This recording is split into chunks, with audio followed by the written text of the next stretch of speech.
This is Kevin Conroy, the voice of Batman. This is Will Friedle, the voice of the future Dark Knight, Batman Beyond. And you're listening to the DCAU Review, hosted by Cal and Liam. Streaming at DCAUreview.com and on your favorite podcast app.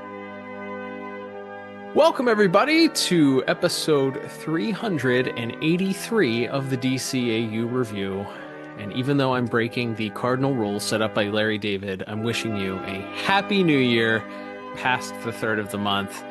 With me, also wishing you a happy new year. Well, maybe he's not, and I'll let him decide whether or not he's going to wish you a happy new year or not. My good friend and brother, our other host, Liam.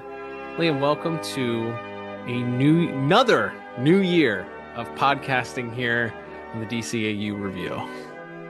That's right. As we enter year 8, 9, technically, I think. Yeah, this is starting into our 9th year because we started in 2017 and this is 2026. So this is headed into our 9th year. Yeah.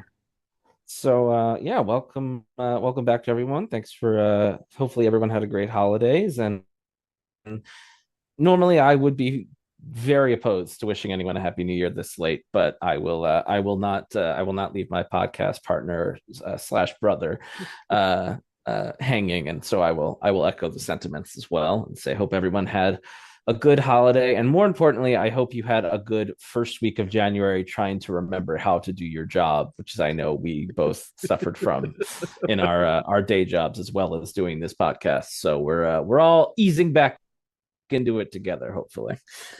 We absolutely are, Liam. And of course, before we look forward to the future and what we'll be covering in the year 2026, since we've started this tradition a few years back, we are going to look back one last time at the year 2025 with a little review of the DCAU Reviews 2025. Looking forward to it today, Liam. We're going to talk about some of our top ranked episodes from the year 2025. We had some really good ones that we covered, actually more than I figured that we would have there. I was a little bit surprised about the amount of top picks that we ended up getting in 2025, but we have several of them to discuss. We're also going to talk about, for the second straight year, a record-setting worst ranked episode for the year. It's a little teaser. We'll talk about that a little bit later. We're also going to talk about the DC animated universe. That's right, this very universe on which this podcast is based, and its year in 2025. You might be saying, wait a minute, Cal and Liam, there were no new DCAU cartoons in 2025. And you're right, there were no new episodes, things that haven't been already released. However, there is still plenty of things that are happening with the DCAU. We're going to talk about some of the merchandise that was released in 2025. We're going to talk about some of the comics, the soundtracks. We had all kinds of stuff happen in 2025 with the DCAU, and crossing our fingers for plenty more of that in 2026. I'm looking forward to it, Liam. It's these episodes are always super fun to kind of look back and reminisce on things that just happened seemingly weeks ago. Yeah, well, I mean, we joke about this, I think, off the air quite frequently, that we have the habit of recording these shows and then immediately forgetting everything we said. So yeah, it's fun for us, I think, to look back on our past selves, and sometimes, as you said, we're almost surprised by our own scores or how many episodes we loved, like you mentioned. So yeah, always fun to look back on all of these things. And though we have no IMDb synopsis, our look back at the year that was 2025 is, of course, sponsored, as it always is. That's right, Liam. It is sponsored by what, man? What an expert segue here to talk about buymeacoffee.com/DCAU review. This is the 1-year anniversary, by the way, of us launching buymeacoffee.com/DCAU review. We launched it first in our 2024 review. So thank you so much for our supporters for supporting us for an entire year. Happy anniversary to you guys. Thank you for being the best supporters in all of podcasting. We're unabashedly going to say that our listeners are the best. It's a controversial take. No other podcast dare make this claim. Our listeners and supporters are the best. And if you want to join the ever-growing list of supporters of the podcast, head over to buymeacoffee.com/DCAU review. You can check out the levels of support you can offer us there. You can become a one-time supporter of the podcast if you just want to say, hey, great job, shout out, we love you guys, attaboy, keep it up.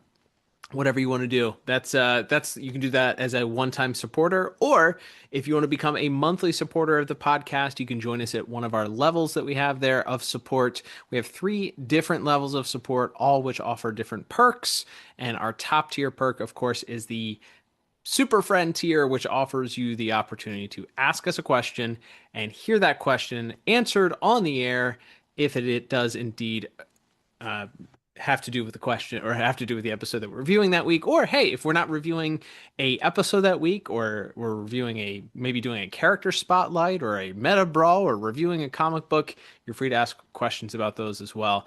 Either way, whether you support us as a one-time supporter, if you supported us in 2025, we give you an extra special thank you. Thanks for making this so fun to do and encouraging us by becoming a supporter of the podcast. And you can join our supporters for 2026 and beyond by heading over to buymeacoffee.com/DCAU review to support our little podcast today.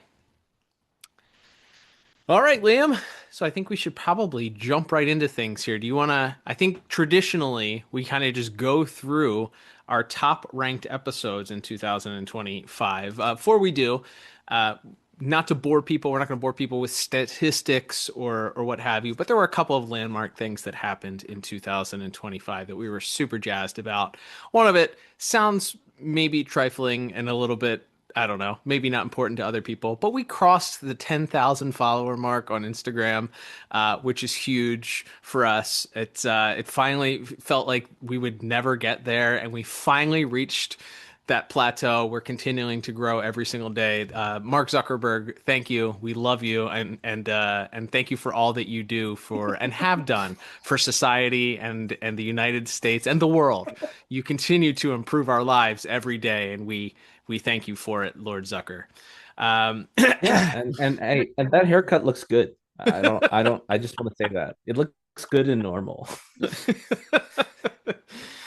Oh man, but yes, we continue to grow our followers. Thank you for those of you who've just joined us this year and discovered our podcast into year 8. We thank you as we trudge on here. But that is a huge landmark. We had more listens than ever in the history of our podcast, which was really cool.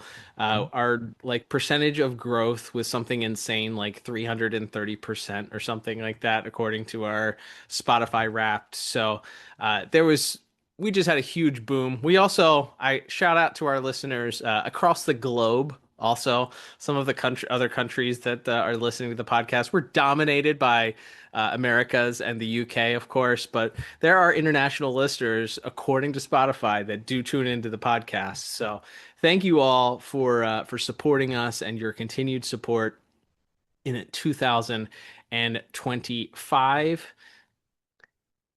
So as we go through here, Liam, with statistics, I was able to figure out which episode of ours ended up being the top listened to review of the year. And given the wide variety of things that we covered in 2025, we covered things from Elseworlds episodes, an entire month of Batman Caped Crusader. We did some episodes of Teen Titans, another episode of My Adventures with Superman. We looked back at some of the early episodes that we had covered on the pod, some 300 plus episodes prior, with The Last Son of Krypton. We covered the homage to the Fantastic Four episode of Batman Beyond. We looked back at that Heroes episode. We even covered the finale. We wrapped up Batman Beyond and reviewed the final episode of that. But given all of the things that we covered in 2025, and assuming that you have not yet checked yourself, do you have a gander at what it was that was the most popular of our reviews in 2025? That's a good question. Now, we did have a reel for a new Batman Adventures episode that was like our most successful social media post ever across multiple platforms. So I'm going to go dark horse and say double talk just based on the traction that the clip got. But that is a complete shot in the dark on my end. Well, you're not that far off. It was not double talk, so that did not get despite despite social media loving the conjecture that you and I had surrounding the character of Batman and his compassion towards those that his villains, those in his rogues gallery. The number one listened to episode of 2025 was the introduction of Tim Drake to the DCAU. Sins of the Father Oh. was our top listened to episode out of all of our reviews in 2025, which I would not have guessed in a million billion years would have been the most popular. But you're a huge Tim Drake fan, so I feel like Tim Drake fans got to stick together, and that probably brought in a lot of the conjecture and listens for that episode. Yes, vindication for our boy. I'm excited that that's the that that's the one that made the thing. Yeah, I guess it's iconic because it's his origin, as we've talked about. It's not his first appearance in the series. That's Holiday Nights, but which we recovered, I think, at the end of 2024. But yeah, it's still for timeline purposes, it's kind of like the pilot episode of TNBA. So maybe that's why, in the introduction of the new Robin. So yeah, it's good. We had a lot of fun talking about that. We'll talk a little bit later about some of the special guests we had. TNBA, I think, definitely it felt like pulled focus both for us ourselves and our audience and some of our guests this year. So exciting to see that resonated with our audience as well. Yeah, and rounding out our top five top listened to episodes. So, number one, as we mentioned, Sins of the Father. Number two, this one is also a little bit shocking, but I think people were just kind of riding the wave of the momentum and excitement of us getting into new Batman Adventures. Cold Comfort came in. We did not love that episode, but that episode came in at number two. Number three in our top five most listened to episodes. This one actually makes a lot of sense, and I'm surprised. I think it only because it didn't have as much time as the other episodes did to kind of garner listens as to why this one came in just a tad lower than Cold Comfort. That's the Great Brain Robbery, the classic Justice League Unlimited brain swap, Freaky Friday, if you will, homage between the Flash and Lex Luthor. That one was our number three on the list. Coming at number four, this one was likely because of the big year that this guy had anyway. But it was a big year for Big Blue, and coming in at number four was our re-review of The Last Son of Krypton Part One. There, that was fun because we actually got to kind of look back and see it with a finer tooth comb, if you will, at the episodes that really introduced and expanded this DC Batman the Animated Series world into an actual full-blown universe.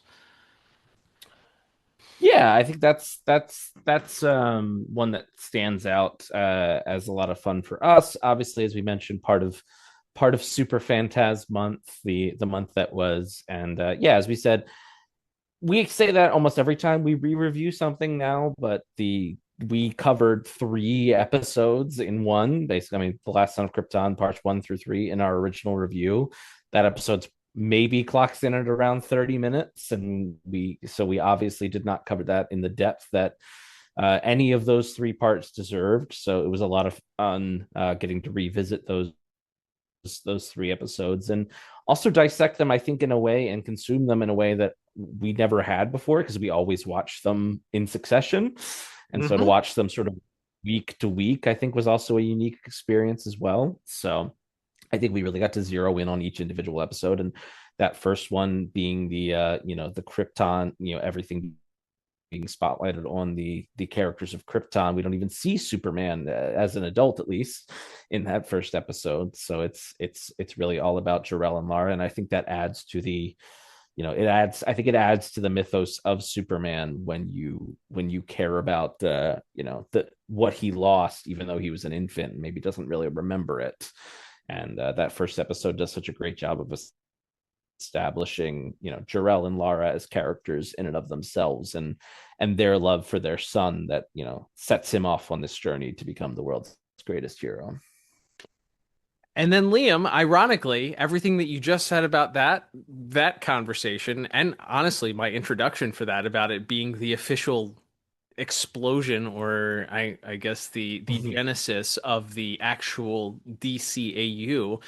Well, we may have had the actual DCAU birthed there, but it was not confirmed to be the same universe until we had the crossover in World's Finest, and that rounds out our top 5 episodes for 2025 that were listened to. So World's Finest Part 1, which looking back at those episodes was so fun because we got to really hammer home some of the things that we've grown to enjoy about doing reviews, talking about the music, talking about the voice performances, interjecting with some of the thoughts that we had about the plot and the animation and visuals. So giving those a second look, talking about whether or not our scores were just or justified or not, as well as some of the other things that we got to talk about with that. But part 1 specifically of World's Finest rounds out our top 5 there. Not a bad set of episodes, honestly. If you were going to take 5 episodes and tell somebody, hey, these are the only 5 episodes that you can watch for the rest of your life,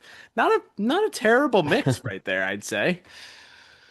Absolutely. Yeah, a good little sampler, a DCAU sampler, if you will. There you go.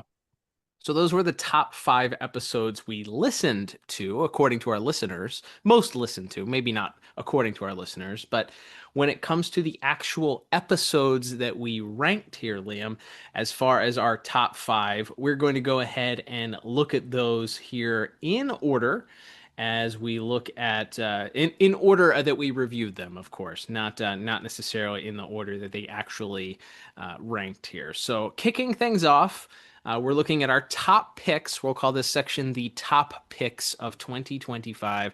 So as a reminder, when we do our scores, of course, our scorecards are out of 40. So 40 out of 40 would be perfect. 0 out of 40, which no episode has done a complete zero yet. Yet we say yet because it's 2026 and we're always looking to set new goals. We're setting a goal in 2026 to find the one piece of DCAU related animation that would eclipse that horrible piece that we watched last year that we'll discuss. But nonetheless, on a scale of 0 to 40, these were the highest ranked episodes that ranked over 36 and above. So anything 36 and above is a top ranked episode. And believe it or not, we had 5 of those in 2025. So here we go, Liam. Number 1, the first one that we tackled came on episode 340 of the DCAU review, which means just a couple weeks into the brand new year, back in January of 2025, we reviewed the episode Flash and Substance of Justice League Unlimited. This one scored a 36 out of 40 for me, a 39 out of 40 for you. So pretty much darn perfect in your eyes, and I'm not that far behind it. But I mean, it's not a surprise to me when I saw this because this is a very fun episode for a number of reasons. It's one of those episodes that really kind of sticks out as it's kind of its own self-contained thing in the midst of this Gorilla Grodd storyline that's happening in this final season of Justice League Unlimited. But it's a great spotlight for Wally and his character, who he is, who this version of Wally West is, and his relationship with his villains and his relationship with the city, and how that dichotomy is kind of surprising to Batman and Orion for some reason, who's in this episode.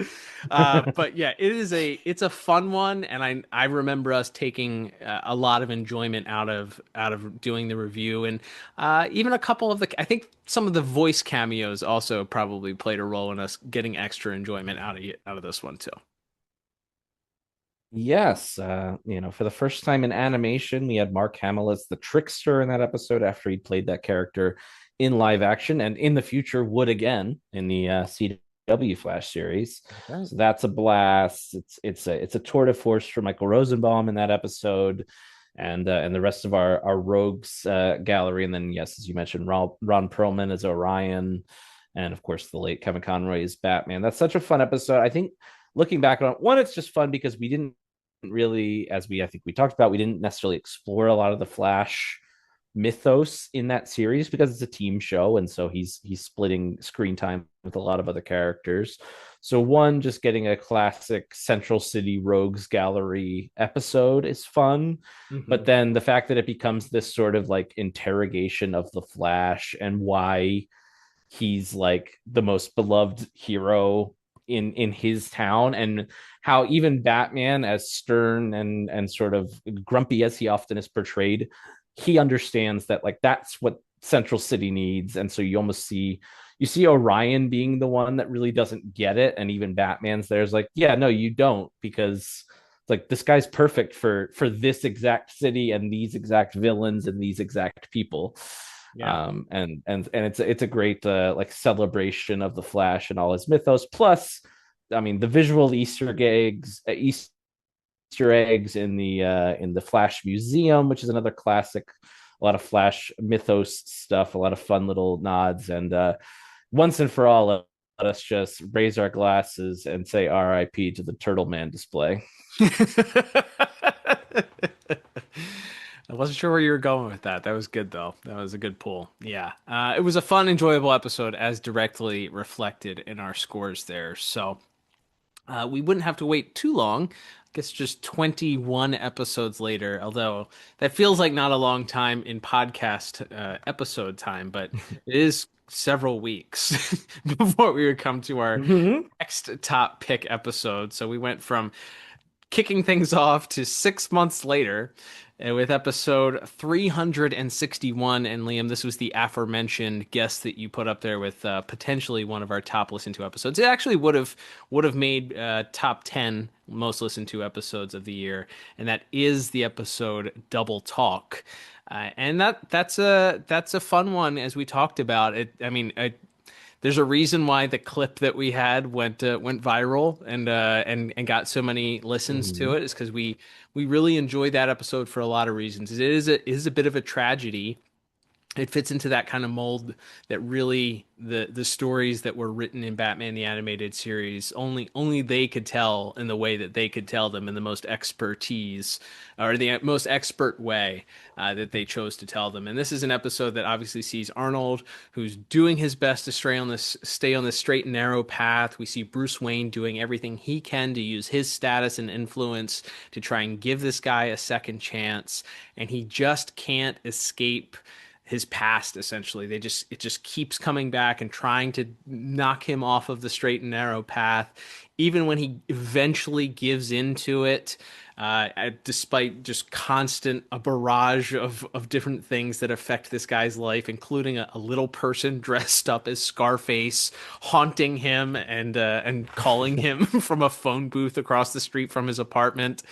It's a psychological torture that Arnold gets in this episode that feels Mm-hmm. so relatable if you have any vice. Like, if there's any vice that affects your life, it feels like this is something that you can relate to. And then, as we discussed, it's Batman's reaction to this. It's Batman's care for the Arnold character. It's Bruce Wayne's care for the Arnold character, that he wants to see this guy rehabilitate. He wants to root for this guy to be better and to leave this life of the Scarface puppet behind, and does everything he can to try and stop the outside things from affecting him. But even when Arnold does eventually give in, Bruce is right there to swoop in, give him another chance, see that he was really trying, and take him at his word that he was doing his best to get back on that path, and helps him up and uses that influence to do that.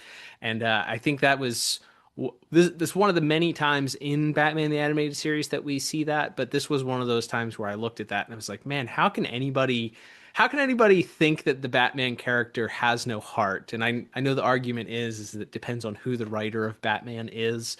But this is one of those things that I think you can point to and say, this show understood Batman, and here's example, the exhibit A of what your Batman should be if you're going to write a Batman going forward. This is what sets him apart. This is what makes him a hero.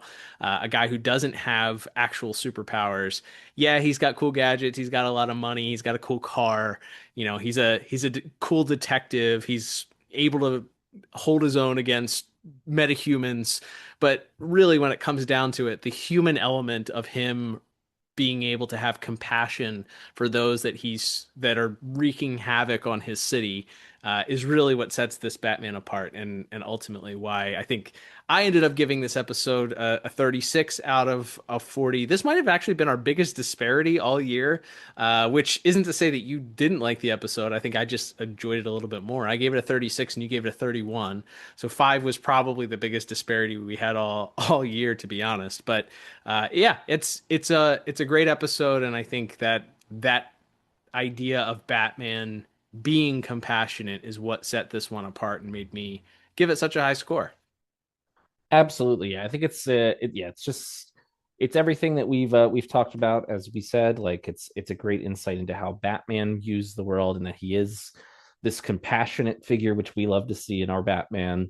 And that even once Arnold has kind of succumbed to the pressures that have been put on him, Batman is still sort of looking for the best in someone.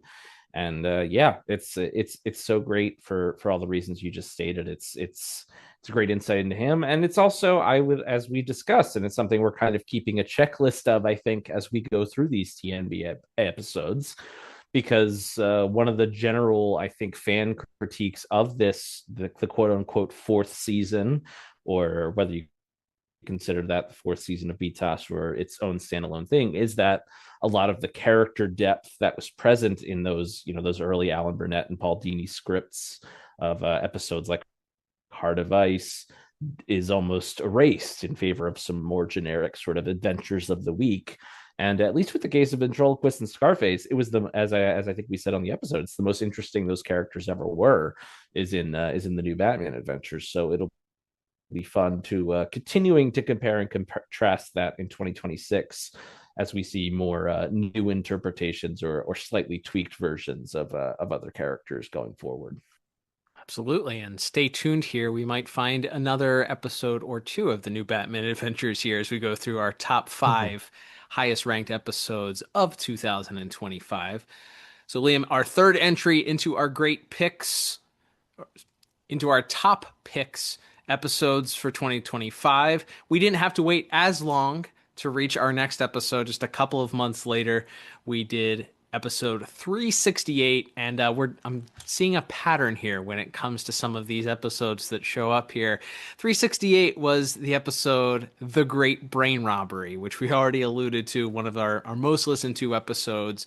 It's a fan favorite when it comes to the DCAU fans for many reasons.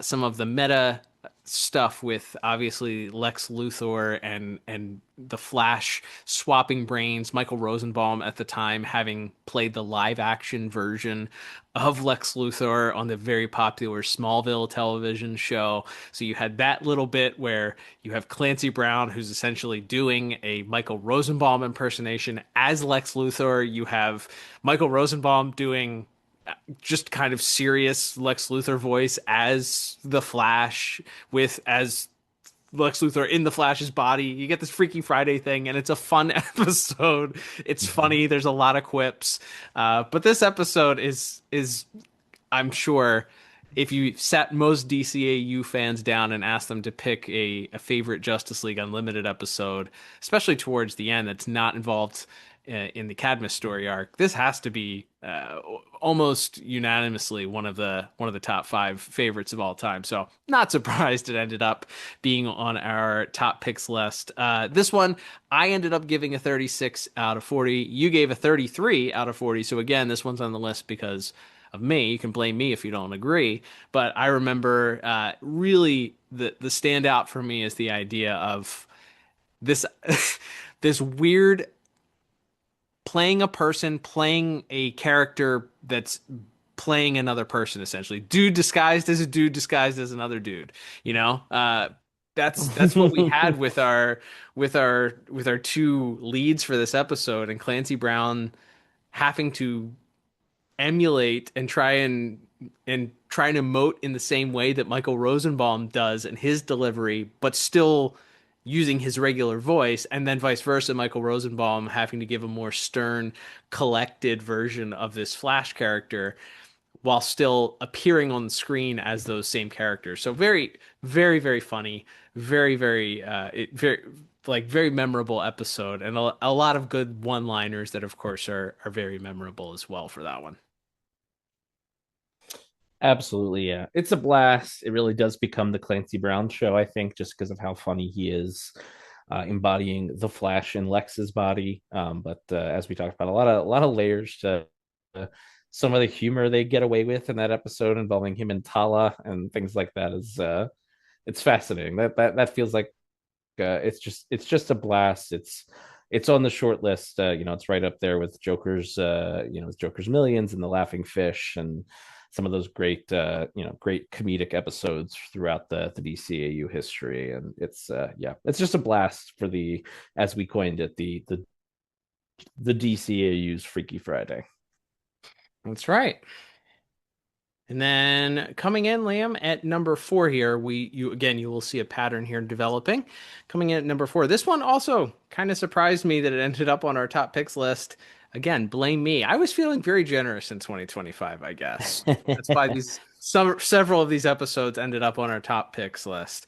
Otherwise, we would have had two, according to our scores here. But coming in next, episode 380, another one that I wouldn't necessarily have thought would have ended up on a top picks list, but that's the episode You Scratch My Back, which is the introduction of the Nightwing character to the new Batman adventures, Mhm. featuring that Catwoman romance and everything that goes along with that. This one's fun because we get our first interaction of Dick Grayson in costume, his interaction with Bruce and Barbara, and we finally at least get this character introduced and the start of what happened between him and Batman and the rest of the Bat family there. So there's a lot of reasons that this episode is fun. The music, I think, would have carried this alone as one of the best episodes in my memory. But this one we just Mhm. reviewed a couple of weeks ago and stands out as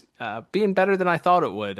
I think it's still surprising to me that it made top picks, but I can't argue with the music, the animation, and the fun overall fun for the episode. Yeah, absolutely. Yeah, it is fun. I think there's some cool visual flourishes in that episode that we talked about, and then yeah, it's really I feel like the Shirley Walker Nightwing theme is really the MVP that carried this. It's the Lamar Jackson of musical cues at least in the TNBA episodes that we've covered this year. Just elevates what was already a pretty fun episode into some really epic moments when that Nightwing theme comes in. So, but yeah, it's the first full appearance of Nightwing. We talked about the first ever appearance of Nightwing in any media besides comic books. So, a historic one as well, and maybe not surprising in that way that it stands out for us who always had a love of. I think of all the Robins growing up, but Nightwing obviously at least especially I think to a kid or a young teenager probably the coolest. So always fun to revisit an episode with Nightwing in it. Absolutely. And Liam, our final top pick of 2025, just a couple of weeks ago, actually. It was a heck of a one to go out on, really, for our final, well, next to last review of 2025. That's when we brought on special guest correspondent, friend of the show, artist Jordan Gibson joined us for Never Fear, which is the introduction to the Scarecrow, to the new Batman Adventures, the new and improved Scarecrow look. That one, a ton of fun. Those episodes where we have guests on, especially who are ball knowers like Jordan is are always fun to discuss and the ins and outs and the looks at things. But this one, I think, as an adult, some of the things that we appreciate, not only the story itself and some of the spooky looking things that we have there, but the animation in and of itself, I think we have a newfound appreciation for that with some of the insight that Jordan was able to give us on that episode for some of the TMS production, being able to see some of those storyboards that he came into his possession. Just a newfound love for that episode, and what a fun one to re-review, or to review rather, and look back on, since I hadn't seen that one in maybe a decade or so. So it was fun to finally look back at that one, and boy, what a fun episode.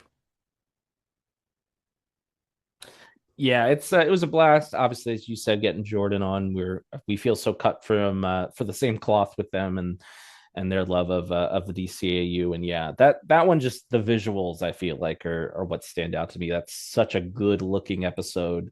As we said, pretty much visually at least produced in house by TMS, storyboarded and everything.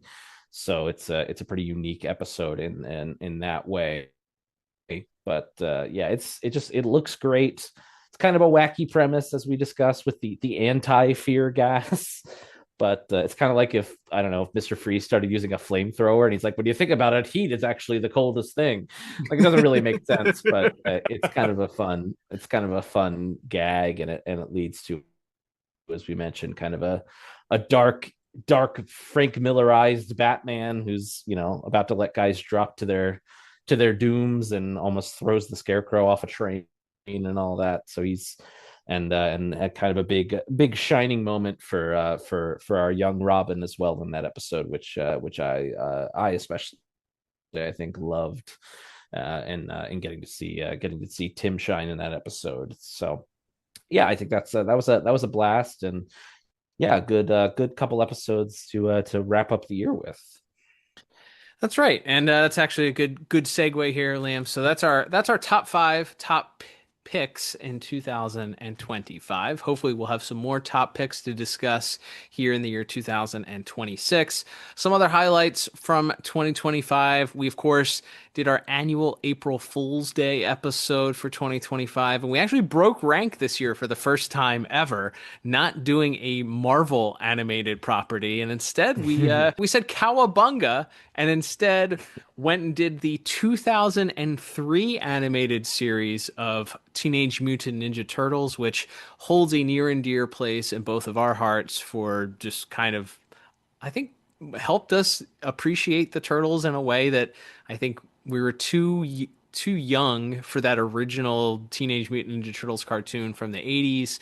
So we didn't really ever get an appreciation for the characters then. We never really read the comics. So that was really the first introduction to those characters in a way that felt kind of cool to us, other than just like, hey, these are toys that are also in the same aisle as Batman in Toys R Us. Mm-hmm. So that was cool to look back on. Of course, arguably top five, a lot of top fives on this podcast, but definitely top five 2000s theme song, I think, goes to the Teenage Mutant Ninja Turtles there. It's an earworm that refuses to leave your brain, so do not listen to it unless you expect to sing it for the next several days.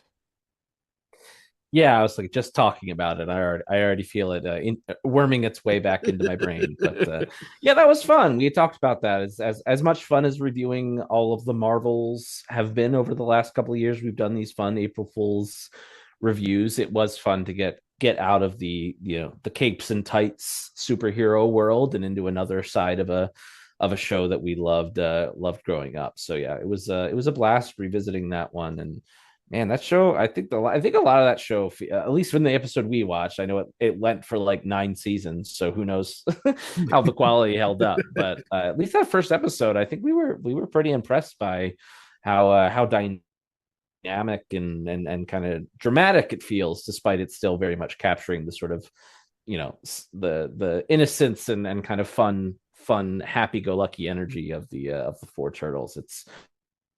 It's a shell of a time, if you will.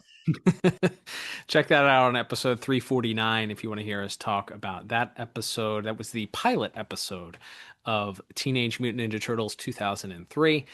Other Elseworlds that we visited in 2025, Liam, we returned to The Batman with episode 351. We reviewed the episode Thunder, which features the only other animated appearance, I believe, of Maxie Zeus, unless he appeared in Brave and the Bold, and I'm unaware. But Maxie Zeus himself appears in The Batman, a very different version of Maxie Zeus. But that was a fun one to look at because it also featured Batgirl very much so in a starring role Mhm. for that episode. So that was a fun one to look at. The very next episode, we reviewed My Adventures with Superman, actually part two, nearly a year or so after we reviewed part one. We reviewed part two of Mhm. Adventures of a Normal Man, which is technically the first two episodes of that series when we were talking about it before we went on the air here. But 2026 is a big year for Superman, the animated series itself. That's turning 30 this year. Last year was a huge year for Mhm. Superman himself because we had the return of Superman to the big screen. We also did our own review of that if you want to check that out as a bonus episode. We did Mhm. our own personal reviews of the live action Superman movie. But yeah, that was a fun one. I'm looking forward. I'm hoping that we get to cover at least an episode or two more of My Adventures with Superman in 2026.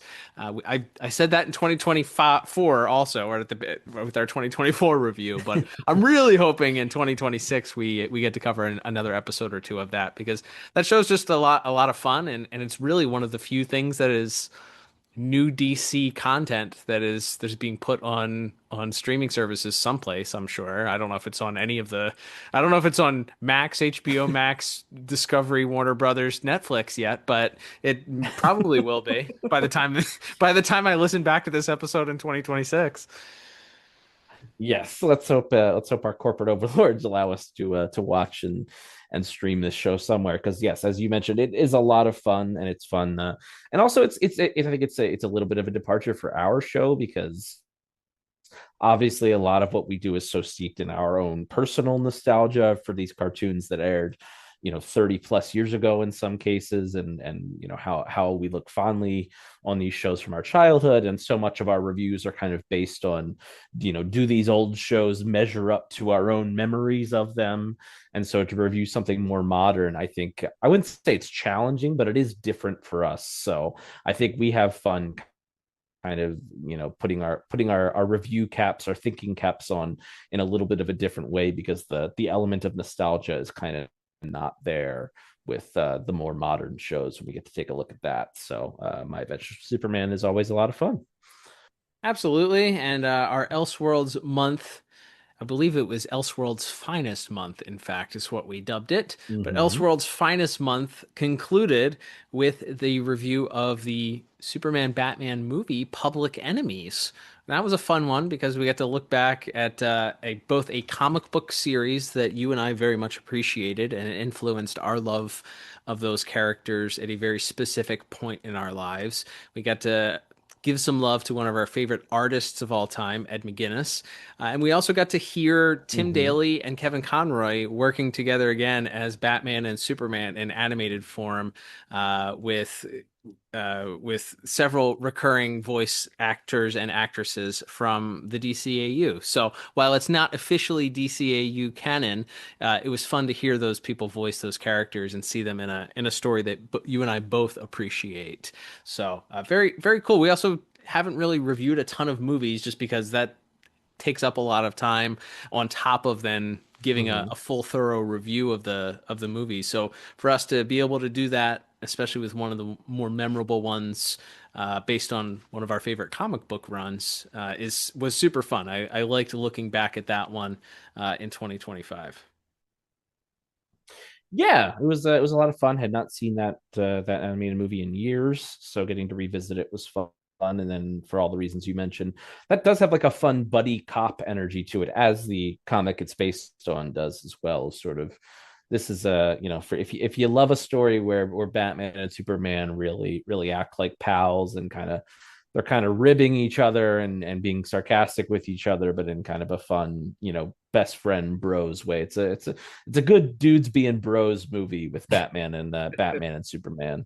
And it's a good time. And like you said, a lot of fun cameos from the big pantheon of DC villains, and then as you mentioned, some other DCAU voice actors returning, like Clancy Brown and CCH Pounders. So yeah, a lot of fun to revisit that as part of the Elseworlds Finest Month.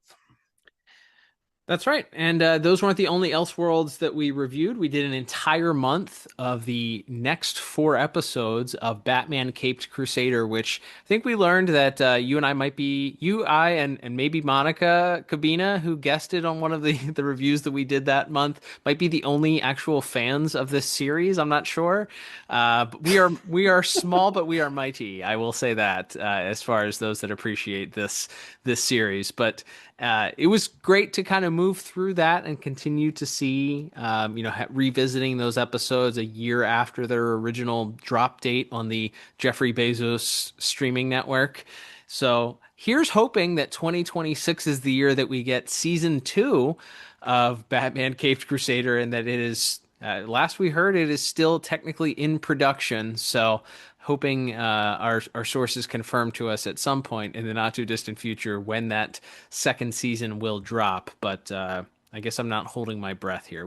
Regardless, it was nice to look back at some of those episodes and kind of cover a couple of the more spooky, scary episodes. I think I came to the realization there were more scary episodes for that show than I seem to have clocked the first time we had gone through it. So yeah, some spooky episodes there for the month of October covering Batman Caped Crusader.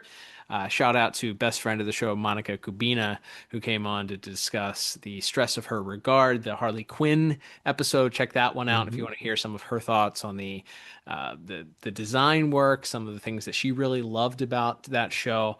Check that out in the archives as well. Those are episodes 373 up through and including 376 for those reviews.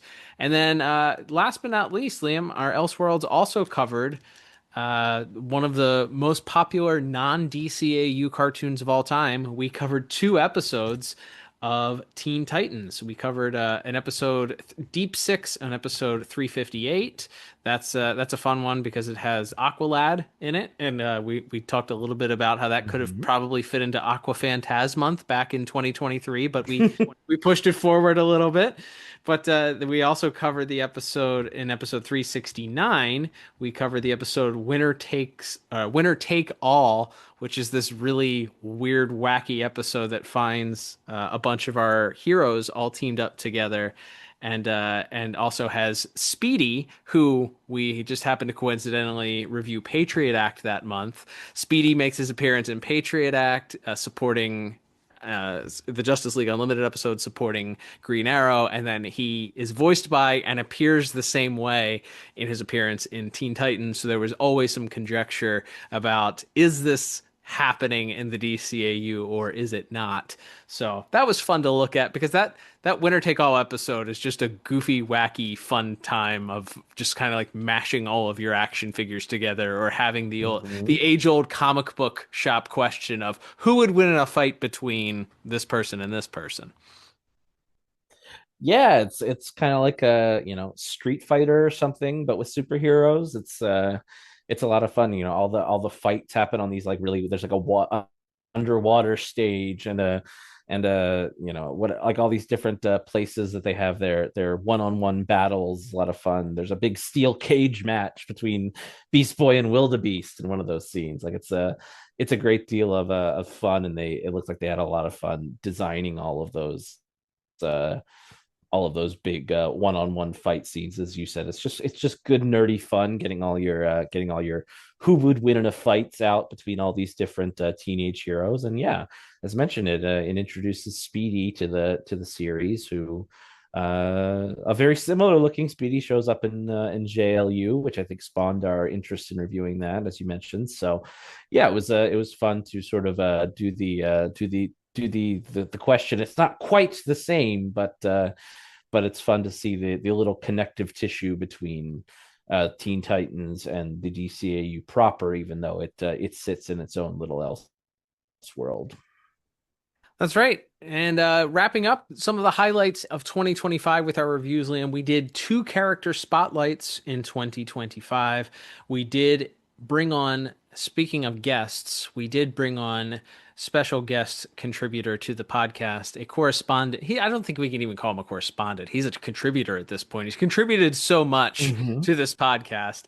That is director Kevin Altieri of Batman the Animated Series fame, amongst other great things that he's done. He came on to highlight his favorite villain of all time, Ra's al Ghul. It was really great having Kevin on talking about really the entire arc that Ra's goes through from the beginning of the series to the very end of the series. He pulls no punches talking about his thoughts on Ra's appearing later on in Batman Beyond. He talks about the Roz versus Ra's debate on the pronunciation of the character's name. He shared a really interesting story about interacting with Denny O'Neil with regards to seeing the first episode for the first time. So it was really, really neat, again, getting to hear Kevin pull back the curtain, talk about his experience in really forming some of the most memorable episodes from our childhood, in this Batman the Animated Series world. So that was a fun one to have him on. And then, of course, we also discussed the King of the Ocean. That's right. Aquaman himself was also spotlighted as well. We talked about his DCAU appearances, a lot of his tie-in stuff, comic books, as well as some of the fun toys. We talked a little bit about unreleased Aquaman toys from Justice League Unlimited too, and got to delve in a little bit there. We of course had our annual Black Friday special as well, which featured us talking about our favorite Justice League Unlimited toys. My favorite episode of the Mhm. year. That's a fun one to talk about. And that, Liam, what I think is probably the end of our very specific episode highlights. But speaking of toys, I think pushes us in the direction of a wonderful topic here. And that's going to be talking about all of the different collectibles that came out in 2025, as well as the other DCAU stuff that happened in 2025. Why don't we start with some of the things that were not toy related because people might be closing their eyes and snoozing. But let's remind the folks at home about some of the graphic novel collections, the comic books, and some of the soundtracks that were released in 2025. Absolutely. So we were very excited. We had the Superman Adventures Compendium Volume One that collected quite a few issues of that tie-in series, which is very near and dear to our hearts. I think the first time that one has been collected really in a big collection like that. I think there were some previous graphic novel trade paperbacks that collected, but they were a lot less, a lot fewer issues in those. So this was the first time we got a big, thick collection, and I believe there is a volume two of that solicited for this year, which, as you mentioned, makes a lot of sense with it being the 30th anniversary of Superman the Animated Series this year. So we will hopefully see more of that. We also got yet another collection. Believe the one the previous year was a Target exclusive. I'm not sure if this one was as well. But we had another re-release of this time of the Batman and Robin Adventures, the sort of rebranded tie-in comics, along with the when the Fox show got renamed to The Adventures of Batman and Robin. So too did the tie-in comics switch it up to become, instead of just the Batman Adventures, it became the Batman and Robin Adventures. So we got Batman and Robin, the animated adventures, and probably the coolest part of this was in order to illustrate all of the different characters that would be showing up in that volume, which collected the first 12 issues of the Batman and Robin Adventures run. We featured a brand new cover for that series, for that trade by the legendary Ty Templeton, and he was reteamed with best friend of the show Monica Cabina for that cover. The dynamic duo of DCAU art back together, at least for this fun little cover image they did for that. So yeah, it was fun to get some more re-releases for those. And then, as you mentioned, we also got some nice, pleasant surprises for our ears with some of those soundtrack releases. That's right. Our dynamic music partners, Christopher Carter, Michael McQuistion, Lolita Ritmanis, were able to put together not one, not two, but three different soundtrack releases. Technically, they did four because Teen Titans Volume 4 also came out.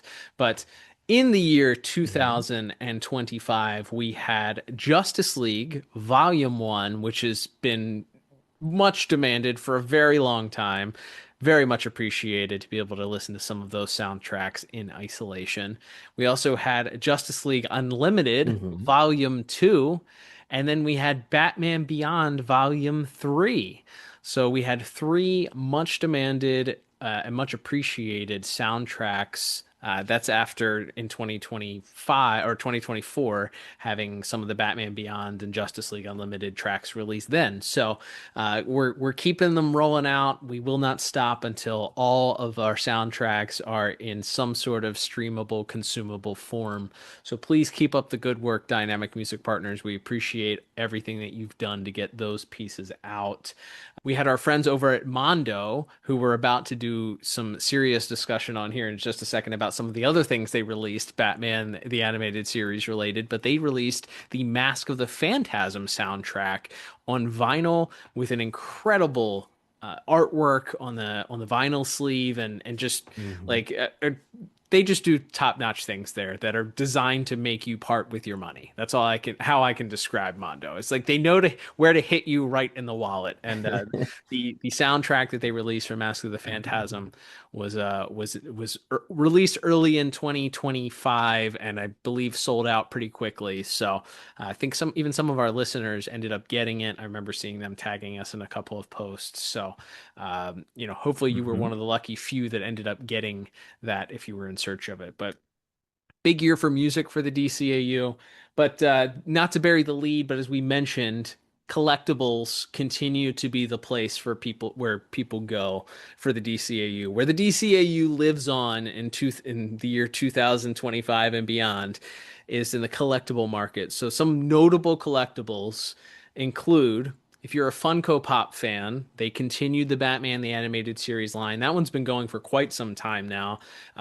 Good luck to you if you're going to try and catch up to Mhm. that. I know they do re-releases of those pretty frequently, but if you're going back to collect from the start, I saw somebody recently talking about how they were trying to do that with the releases in 2025, and they were startled to see some of the prices. But we did have a special edition Batman the Animated Series Batman. He's standing on top of the building. It's the iconic shot from the intro. He comes with a rooftop that you can stand your Funko Pop on. He's got the lightning strike behind him. That one's just super cool. And then kind of continuing the line that they had started before, we had a Ra's al Ghul. He comes wearing the demon's head mask. We have the Riddler and Killer Croc all released in 2025.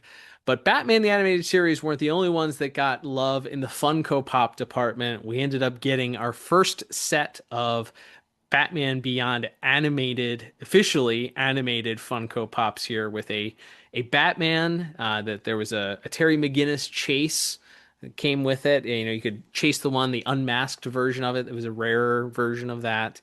You had armored Bruce Wayne. You also had the a blight that glows in the dark, which is really cool. We've talked several times about how that character is underserved in the collectibles department. And then last but not least, they dropped a old man Bruce Wayne with a mini Ace accompaniment, GameStop exclusive for your Funko Pops there. So really cool to see Batman Beyond getting some merchandise and some love. Again, it's hard to gauge how popular these shows are some 25 years after they debuted. It's nice to see that Batman Beyond still gets some love, and obviously it's not as much love as Batman the Animated Series does, but we're slowly starting to see Batman Beyond get some of that appreciation that it certainly deserves.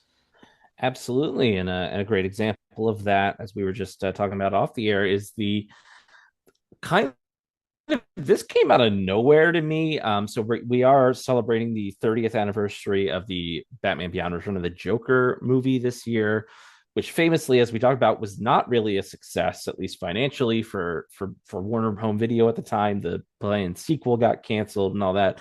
But it's now found new life in what I think, as far as I know, is still like the most popular video game on earth, which is Fortnite, as they unveiled skins, the very animated, cool, cell shaded versions of Terry McGinnis as Batman, as well as the Joker from Return of the Joker in his sleek kind of black jumpsuit, as well as some really nifty like gadgets and accessories for your characters, like a Tim Joker in the box, and I think Lego versions of both characters as well. So yeah, Batman Beyond, maybe slowly the youths are finding out about our boy Terry, and that's exciting. Hopefully, a whole new generation is preparing to embark on discovering more about that, because yeah, he really Terry's one of those characters that could be on the short list for DCAU's Mount Rushmore. So love to see more people discovering that, whether it's through the merchandise or through this video game. So a good year for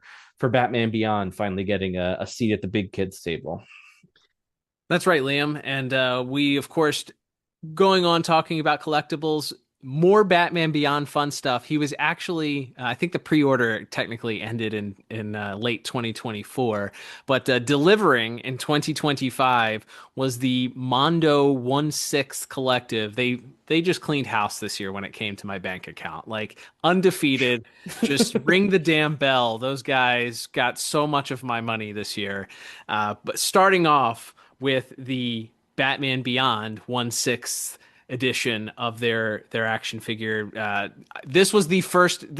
Will go down in infamy as the figure that I first bullied you into getting, demanding that you join me in my addiction of getting these figures. But yes, you joined the Mondo Club for the very first time and picked up this Mondo Batman Beyond figure. I got to hear it from your mouth directly. Is this the best Batman Beyond figure ever made? It is, and I think it might be the best Batman figure period ever made. Just because It's high praise. it's unbelievable. Yeah, the detailing. I mean, when you talk about just taking those character models from people like Bruce Timm and Glenn Wong and Glenn Murakami, and just making that into a 3D figure form. I don't quite think the Kenner or even the DC Direct figures ever quite captured that likeness quite perfectly, as far as like proportions and the shape of his head and everything. And so, as they have done with many of the other Batman the Animated Series figures they've done previously, and some we'll talk about in the second year, they kind of just nailed, I think, the definitive recreation of an animated character in figure form with this Batman. So, yes, despite the financial toll it took on both of us, I think we're both pretty proud and satisfied with having that in our collection. That's right. Mondo again, undefeated at separating me from the dollars in my bank account. It's a big year for them. Like I said, they put out and big is the word for one of their other figures. They released a Clayface from Batman the Animated Series that, again, when you look at the actual figure on the shelf, it's the most faithful representation of these characters from 2D form to 3D form in the history to date in the history of collecting Batman stuff. So it is incredible the amount of detail, the expressions, the swappable parts, the show specific um, accessories that come with the figures. The people working on these figures are actual fans of these shows, which is why the attention to detail is so good on these, and I think why it means why it in some ways justifies the extraordinary price point that these figures are.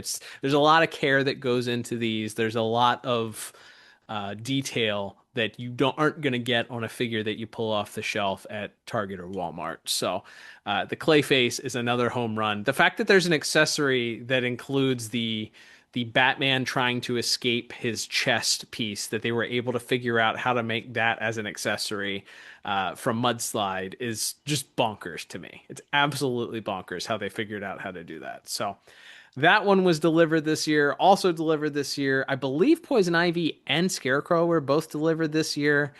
Both of those are great representations of their Batman forms. Also, sneaking in right under the wire just about a week or two before the end of the year. Robin the Boy Wonder was ordered and delivered the same year.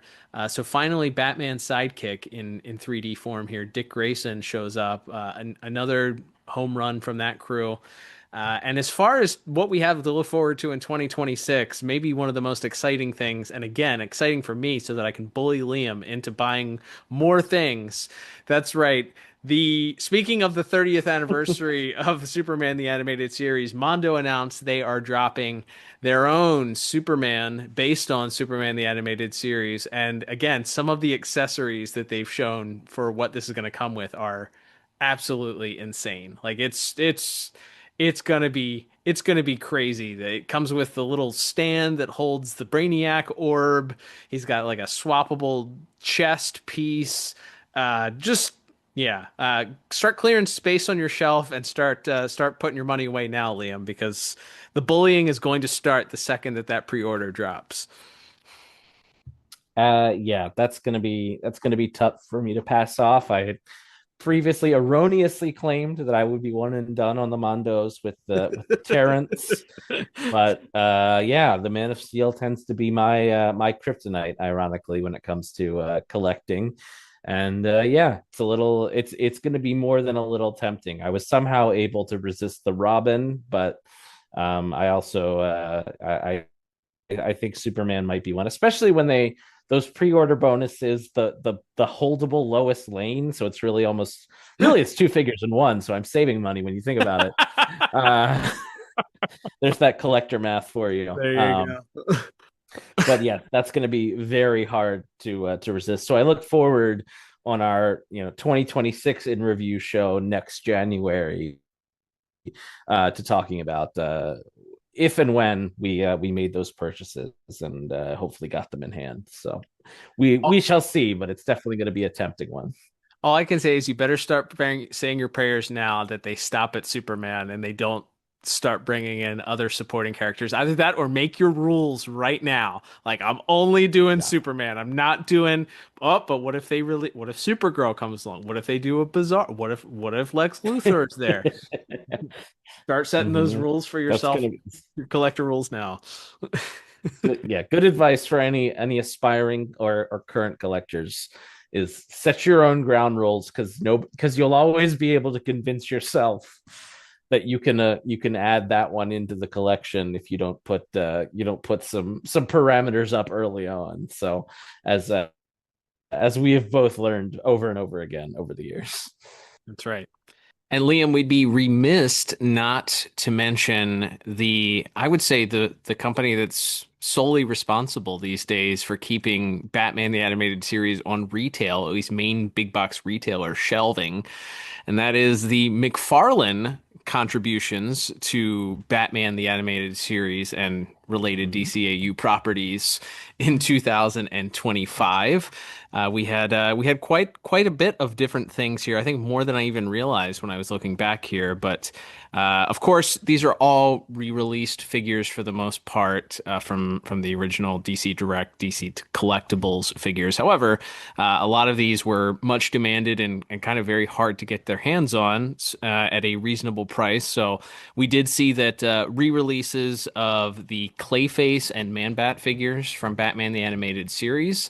Those actually look really cool in the display boxes. I think those were maybe like an exclusive to Best Buy or something like that here in the States. But very cool to see those get re-releases. And then Todd continued his re-releases of a bunch of the new Batman Adventures figures. So we had Anti-Fire Suit Batman, Creeper, Firefly, Scarecrow, the Riddler, Etrigan the Demon, Mr. Freeze, and then a pair of repaints of Batman himself, homaging either late stage Hasbro or early Mattel figures.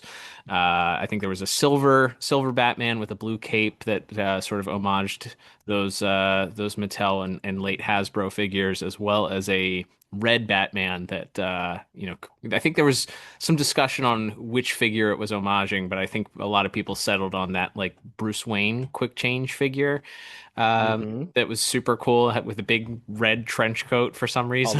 Hall of Fame figure.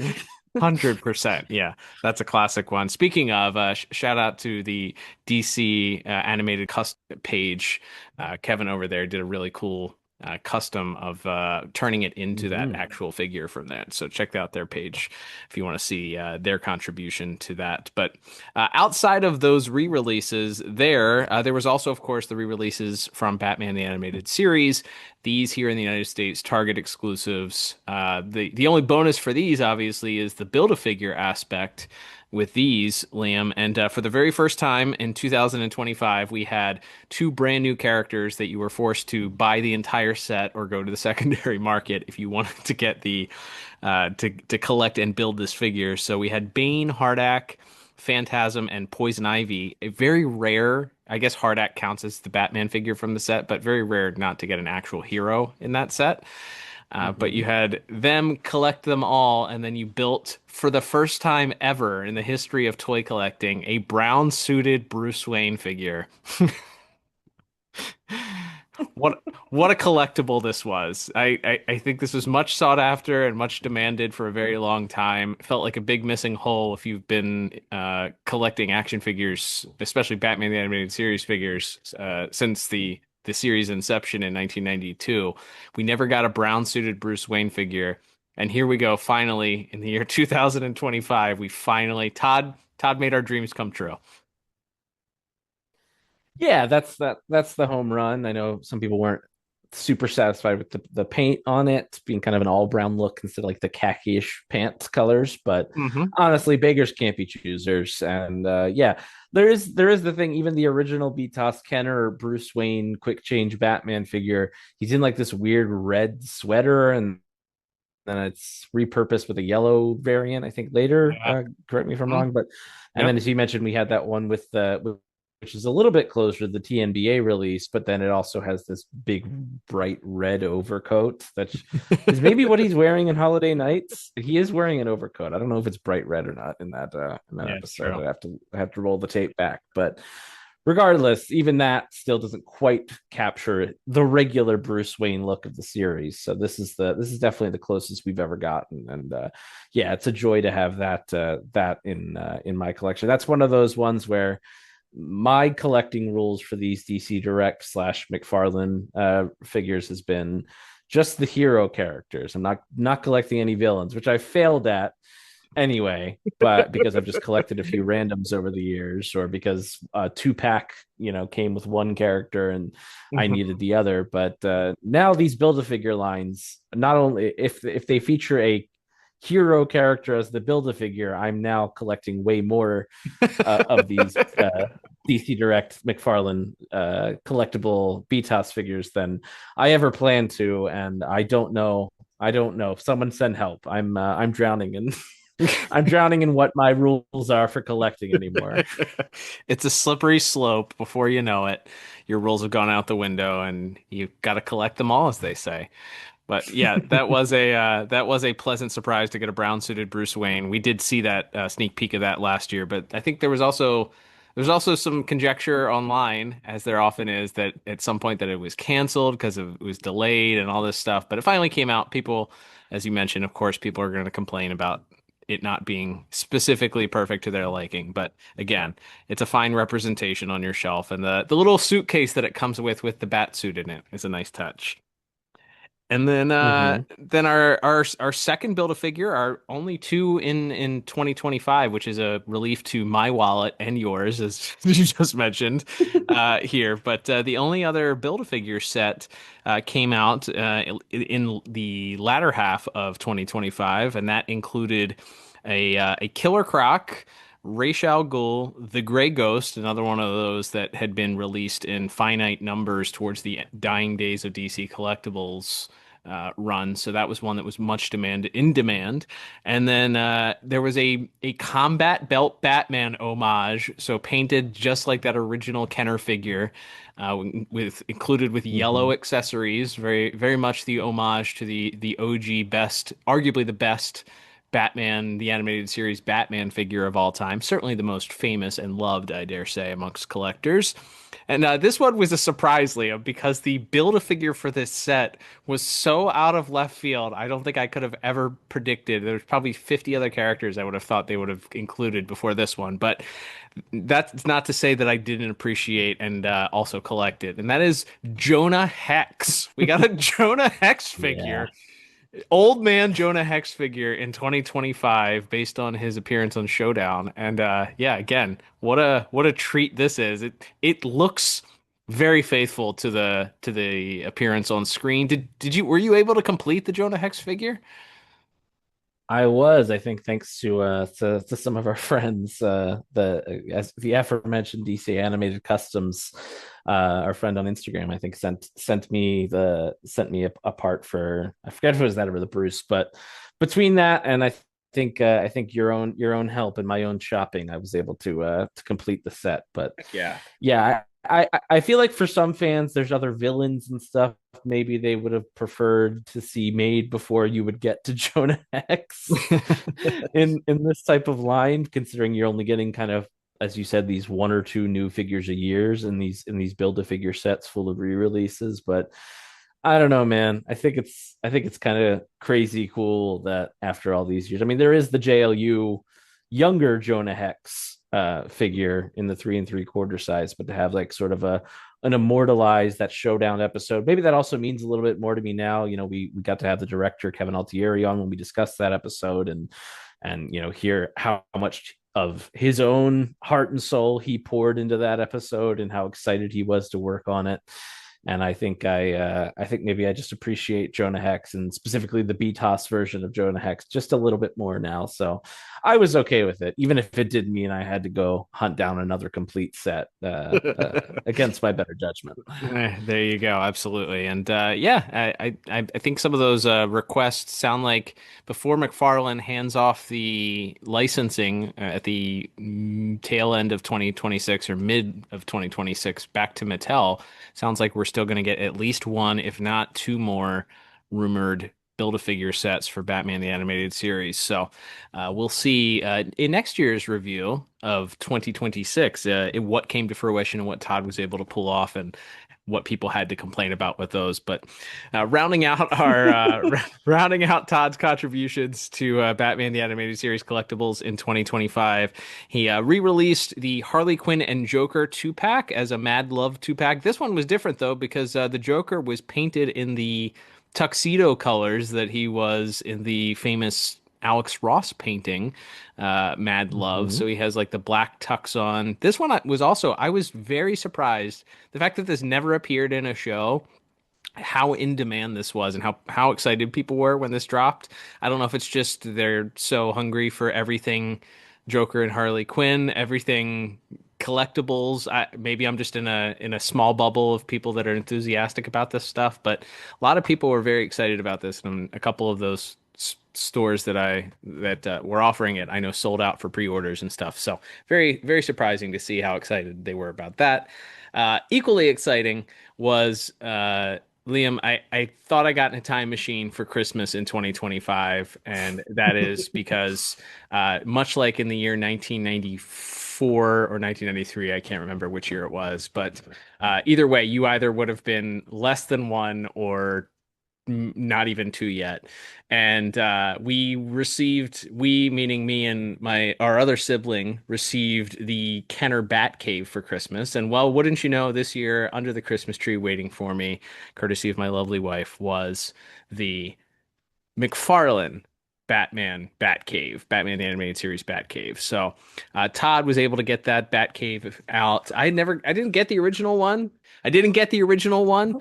So it was nice to finally add that to my collection. Yeah, absolutely. That, I mean, that's such a cool piece. And as you said, unless you were prepared to take out a second mortgage on your home or perhaps a small personal loan, you probably weren't going to be able to get the original version of this, like with a lot of the old DC collectibles, DC Direct sets, and some of the rare figures. So yeah, we've been blessed by this McFarlane. I know not everybody loves the re-releases. They wish it was all new figures, and in some ways, yeah, we all do in a perfect world. But also for especially people like me, and in this case, like yourself, that got into collecting them a little bit later, it is kind of a godsend to not have to go eBay hunting, hoping, in the case of the Batcave set, that like, well, somebody doesn't realize what they have and accidentally posts it for for a reason, for a reasonable price, that you'd be waiting a long time for that type of situation, or maybe to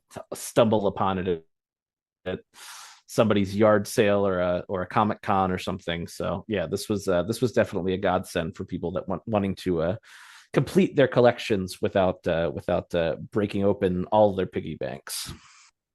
Absolutely. Looking forward to seeing what Todd has in store, as we said, before he winds down. Or if, or maybe he's going to continue to be able to make DC collectibles figures. I don't know. It depends on what happens going forward, but we'll see, I suppose, in the year 2026. All right, Liam, before we get to our teased portion of the episode where we will discuss our worst ranked episode of 2025, we will just briefly, seriously cover we lost a couple of DCAU contributors in 2025. A couple of them, they didn't play huge roles overall in the grand scheme of the DCAU, but I think they're certainly worth noting that we lost them in 2025. Absolutely. So the first one, maybe not the big. His DCAU role is certainly not what he is known for, but definitely a DC actor that is quite worth pointing out. That is Terrence Stamp, who, of course, more famously in live action played the role of Zod in Superman 2, the Christopher Reeve film. And also later on would be the disembodied voice of Jor-El in Smallville, one of my favorite shows of all time. So, and of course, he played Professor Menace in the Soul Power episode of Static Shock, which I believe we covered that the previous year, 2024. But that episode is a delight, and he is very fun as this, like, complete Saturday morning cartoon villain who's also living in the same retirement home as Soul Power. But just that episode's a lot of fun, and it's fun that even though he didn't, his live action bona fides, if you will, certainly outrank his animation ones, at least for the DCAU. But wanted to give a shout to Mr. Stamp as well, as he passed away in 2025. And then someone who I think lives on, not because of the quantity of episodes that he voiced Alfred in, but because he specifically voices him in probably two of the most watched and rewatched episodes, in On Leather Wings and Christmas with the Joker, as well as a couple episodes after that. But On Leather Wings being the first episode ever produced, and then of course Christmas with the Joker being kind of a holiday classic that I think almost all DCAU fans go back to during this past holiday season. Clive Revel, who was the original voice of Alfred for a few episodes before Ephraim Zimbalist Jr., of course, famously took over and kind of perfected the role. Not as we very jokingly early on in the show created the hashtag Not My Alfred to describe Mr. Revel, but that was obviously all in good fun. And another guy who has some wild credits to his name, including being the voice of the Emperor in the Empire Strikes Back, the original version before George Lucas got his hands on it and turned that into another Ian McDermott scene. He's the son of Skywalker must not become a Jedi. If you've seen the despecialized versions of those films, then you would have heard Mr. Revel's voice, and also quite a bit of stage work to his credit as well. So yeah, a couple of names that we lost, and that we wanted to tip our caps to and say, R.I.P. Best wishes and prayers to their families and friends as we move on to 2026. Wanted to give them a shout out before we get to the main event, as it were. That's right, Liam. And one last pit stop here before we discuss our lowest ranked episode. And that is actually a shout out. I had to give credit where credit was due. Something that I never thought would happen. And I think we discussed it at the time. We never thought would happen. But in 2025, on episode 357, it holds the distinction of being, to date, the highest ranked Zeta Project episode where it actually cracked the 30 mark from our scores. Not from me, but from you. 29 out of 40 for me, 31 out of 40 for you, which this is rarefied air for a lot of of the later entries into the DCAU. I mean, we looked at the final season of Batman Beyond when we did the recap of that when we finally reviewed the final episode of that series, and there weren't a ton from that final season that scored much above 30, if at all. And then we have so it's kind of a rare thing for the newer things to get ranked much higher than a 30. And well, they did it with Lost and Found in episode 357. So we're hoping to finish the Zeta Project in 2026. That's a personal goal of mine, so that we never have to talk about it again. But I'd like to leave. I'd like to leave the Zeta Project in 2026. However, kudos to the Zeta Project for coming out with an episode that we actually both enjoyed, and that's Lost and Found. So check that one out in the archives if you want to hear a very rare episode. It is a double feature that features an episode that we did not enjoy, but hey, such is life. We gotta celebrate the wins when it comes to the Zeta Project where we can find them. They are few and far between. So yes, hopefully we can celebrate at least one more milestone, and that is, as you said, finishing it, and never having to talk about it again. That's right. All right. As we discussed at the very top and teased, Liam, we set a new record, just as we did in 2024, actually, as I was checking out our year in review from last year. We set a brand new record, and we'd probably, because I think we probably set a new record in 2023 also, because I'm pretty sure we did Superman's Pal in 2023. But as you can guess, we set a new record in 2024 and then again in 2025 for the episode that has the dubious distinction of now having the lowest rating in the history of the DCAU review to date. That's right. We're putting this one in the Hall of Shame, the bad episode jar. It is the bad episode jar. If there was anyone to own the bad episode jar, it would belong to this episode. And that is, unfortunately, for them. And it also holds the distinction as us asking one of the people that were involved with doing actual work on this specific cartoon and then refusing to talk about it because they had nothing nice to say about it. Hoop Squad! Yes, indeed, folks. Episode 348 of the podcast. Hoop Squad, the dubious distinction of Static teaming up with a bunch of, at that time, NBA stars. All in Power Ranger suits that I'm pretty sure we did the most deep dive detective work in the history of this episode ever existing, and came up with our own personal theory that makes a lot of sense.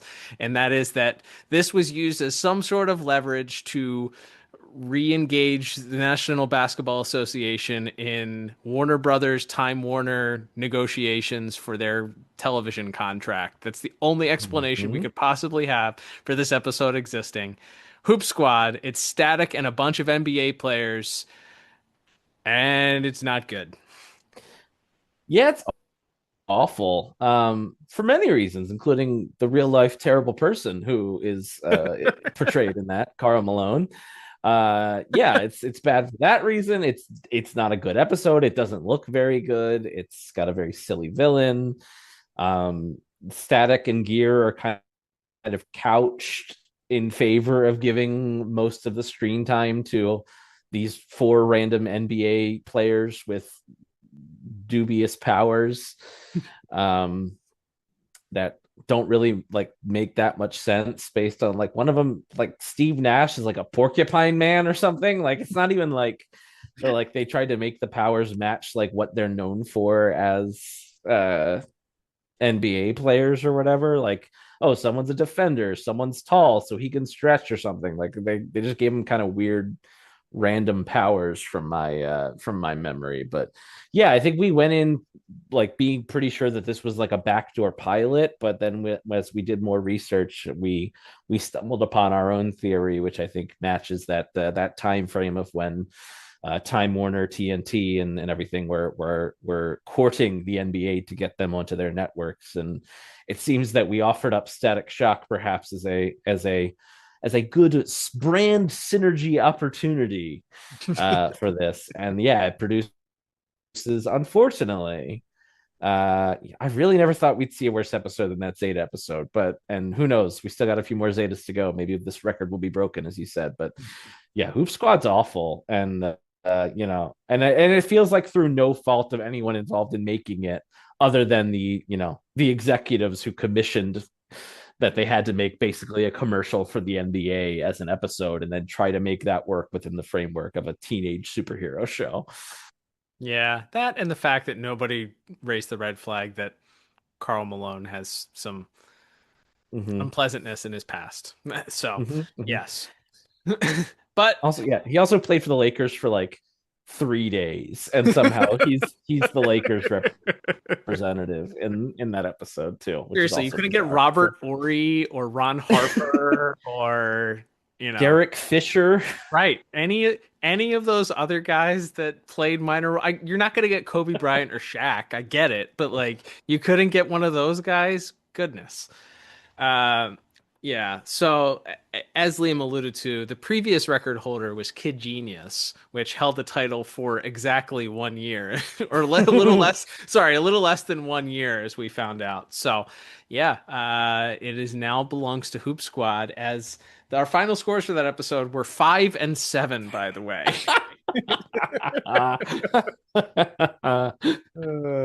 So we'll see in the year 2026. Can we go lower than a 5? That is the question. Remains to be seen. But man, what a year 2025 was, Liam. Even with that unfortunate way to land on things, what a fun experience 2025 was, and I am looking forward to 2026 with you as we once again cover new ground as we continue to roll through the new Batman adventures. We'll probably be looking back and doing some re-reviews on Batman Beyond now that we've wrapped that up. We don't want to punish anybody by giving them a full month's worth of Zeta Project reviews, so we'll continue to do our double features and intersplice them with some re-reviews of Batman Beyond content. We did do a bunch of comic book reviews in 2025 also. We'll continue to do those as some bonus episodes and maybe some Fifth Saturdays and some holidays. And when our commitments call us to other things, we'll continue to try and do some of those because we enjoy those as well. We'll maybe throw in a Meta Brawl or two. We had one of those in 2025. If you like Meta Brawl, please let us know. It's very difficult to tell based on listens if people actually like it or not. But if you do, and you have an idea for a Meta Brawl in the future, you can certainly send us someone our way. We had Lobo versus Steel in 2025.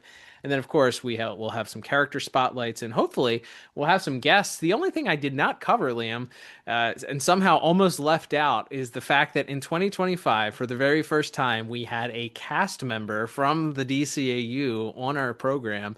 The lovely Matthew Valencia was kind enough to join us and talk Tim Drake Robin, for about an hour and share some behind-the-scenes stories and some of his memories in recording specific episodes. And it was a really fun conversation to sit down with him. He's a very busy guy. He lives in the real world, has a real job, and has a family that he loves very dearly. But I would love to get him on, as well as some of our other guests that have contributed in the past on in 2026. And heck, maybe some new guests too. But looking forward to doing more work with you here in 2026 with more DCAU review. Absolutely.